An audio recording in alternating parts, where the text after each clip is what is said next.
Entonces, la propia existencia del jarrón en el momento que actualiza el vaso presupone la actualización concurrente de su propio potencial de existencia, lo que implica que, por ejemplo, o existe una regresión infinita de actualizadores o bien termina en un actualizador que le pone fin a todo esto.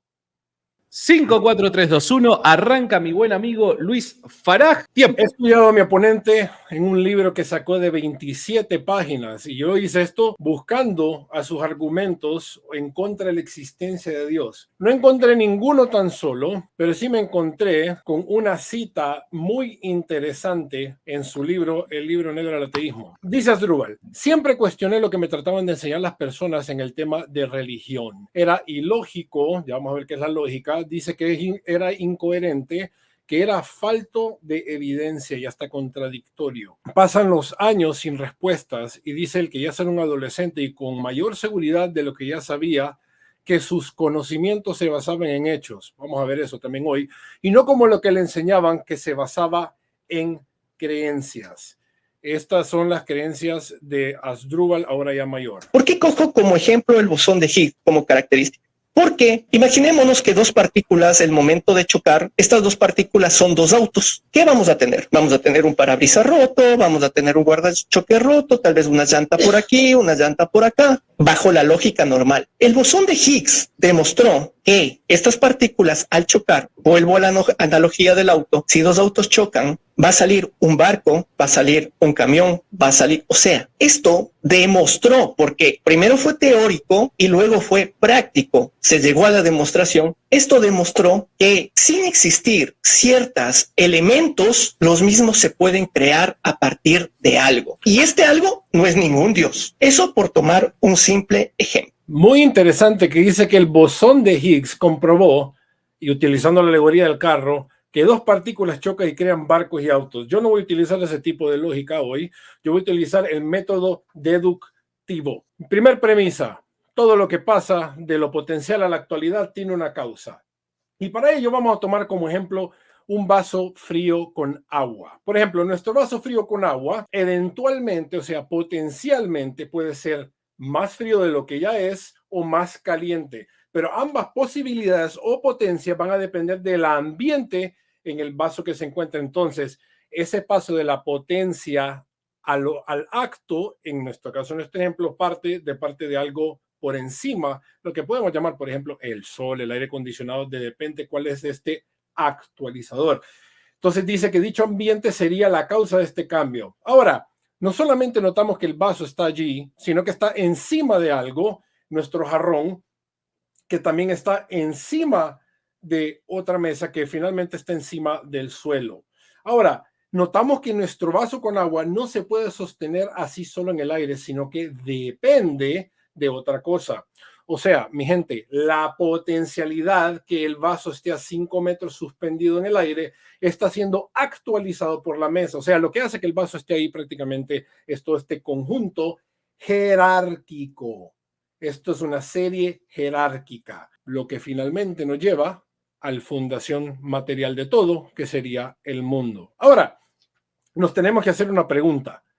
¿Será que la propia existencia del jarrón que sostiene al vaso se sostiene a sí mismo o también saca este poder derivativo de otro ser actualizado o que es acto puro de ser, por citar a Tomás de Aquino? Entonces, la propia existencia del jarrón en el momento que actualiza el vaso presupone la actualización concurrente de su propio potencial de existencia, lo que implica que, por ejemplo, o existe una regresión infinita de actualizadores o bien termina en un actualizador que le pone fin a todo esto. Entonces pasamos a la premisa 3, porque para que algo suceda, como el jarrón que está maximizando al vaso, debe de existir un actualizador puramente actual detrás de todo esto. ¿Por qué? Bueno, porque una cadena infinita de actualizadores no es posible. Y podemos llegar a tomar el simple y sencillo ejemplo de hoy. Tenemos el hoy. Entendemos entonces que no existe tal cosa en nuestro mundo actual como la eternidad, porque estamos en el hoy, pero también existe un pasado y sabemos que existirá un mañana. O sea, lo que esta premisa indica es que para que algo ocurra o exista, debe de haber algo que lo haga suceder en ese mismo momento, como una especie de causa. No podemos, como expliqué ahorita, tener una cadena infinita de causas, por lo que en última instancia debe de haber una causa principal que inicie todo y que inicie este puntapié de nuestra serie jerárquica de actualizaciones. Entonces, sea directamente o a través de otra causa. Entendemos ahorita el poder derivativo del vaso, el vaso del jarrón, el jarrón de la mesa la fundición de la casa, que finalmente se sostiene por la fundición de la tierra. De la misma forma, nosotros podemos llegar a concluir que como no existe una infinita serie de causas, debe de existir entonces un actualizador puramente actual. Entonces tenemos que llegar a hacer la exploración metafísica de este actualizador puramente actual. Unas características que debe de tener por necesidad es que tiene que ser inmutable. ¿Por qué? Porque siendo puramente actual, carece de toda potencia, no es susceptible al cambio. ¿Y por qué tiene que ser puramente actual? Bueno, si tuviese una potencia, significa eso que lo actualiza está por encima de este ser actual. Tiene que ser eterno.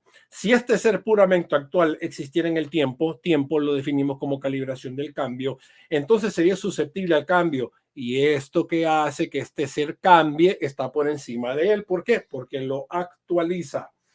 Tiene que ser entonces perfecto y definimos perfección como aquello que no tiene privaciones. ¿Por qué? Porque si es imperfecto, aquello que le hace falta, que lo completa, o sea, que lo perfecciona, estuviera por encima de este ser. Ahora, también tiene que llegar a ser omnisciente, porque en sí mismo debe encerrar el conocimiento de todas las formas que vemos aquí en la Tierra. O sea, todo lo que puede ser y lo que no puede ser. Y en nuestro caso, nuestra agua.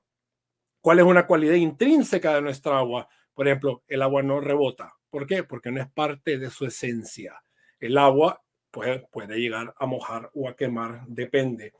Y finalmente, tiene que ser un ser personal, porque solo las entidades con conciencia pueden causar sin influencia de una entidad anterior. Lo que causó entonces nuestra serie jerárquica la causó sin influencia de ninguna entidad anterior. O sea, él causa por mismo de su voluntad propia, sin influencia exterior. ¿Por qué? Porque si existe algo que lo influencia por fuera, significa que lo maximiza o lo hace ser más de lo que es, y no se puede porque este ser es perfecto. Entonces debemos inferir conciencia en este actualizador puramente actual. Este actualizador puramente actual es lo que nosotros conocemos como Dios.